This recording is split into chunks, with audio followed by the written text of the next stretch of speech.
చేసిన ఎడల ఆయన మీకు ప్రత్యక్షమగును. ఆయన మీకు ప్రత్యక్షమవుతాడు. ఆమేన్.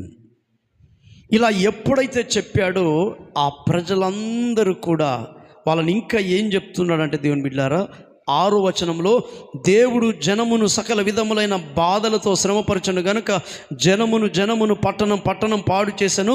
కాగా మీరు బలహీనులు కాక ధైర్యం వహించుడి, మీ కార్యాన్ని దేవుడు సఫలం చేస్తాడు.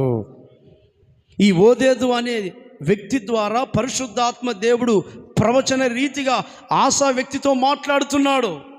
మీరు ఎందుకు అధైర్యపడుతున్నారు? ఒకప్పుడు శత్రువుల మీద దేవుడు మీకు విజయాన్ని ఇచ్చాడు కదా. మీరు ప్రార్థన చేసినప్పుడు దేవుడు మీకు ప్రత్యక్షమై మీతో వచ్చాడు కదా. ఇప్పుడెందుకు బలహీనమవుతున్నారు?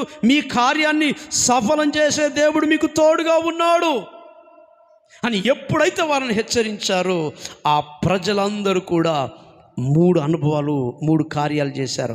వాళ్ళ హృదయాలు శుద్ధీకరించుకొని దేవుడు వారి పక్షమున రావడానికి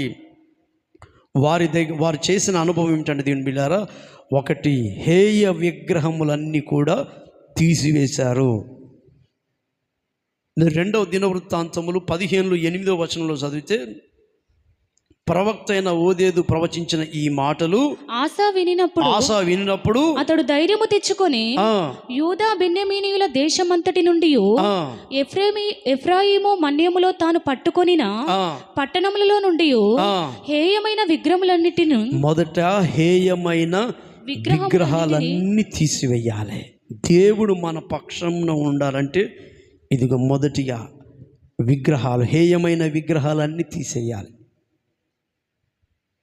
ఇప్పుడు మా ఇంట్లో మేమేం విగ్రహాలు పెట్టుకోలే కదా పాస్టర్ గారు అని మనం అనుకుంటాం.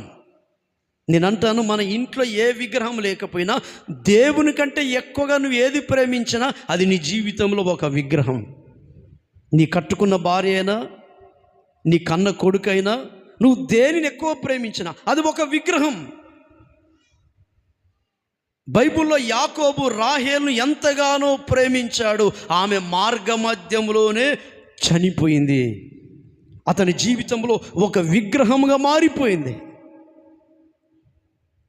దేవుని కంటే ఎక్కువగా ఏది ప్రేమించినా అది హేయ వస్తువు, అది దేవునికి ఇష్టం లేనిది. కనుక ఆ విగ్రహాలు, ఆ హేయ వస్తువులన్నీ తొలగించుకోవాలి. అన్య సంబంధమైన ఆచారాలు, అన్న సంబంధమైన సాంప్రదాయాలు ఏది కూడా మనతో ఉంచుకోకుండా హేయ వస్తువులన్నీ తొలగించుకొని మన మనస్సాక్షిని మంచి మనస్సాక్షిగా దేవుని ఎదుట మార్చుకోవాలి. ఆమేన్.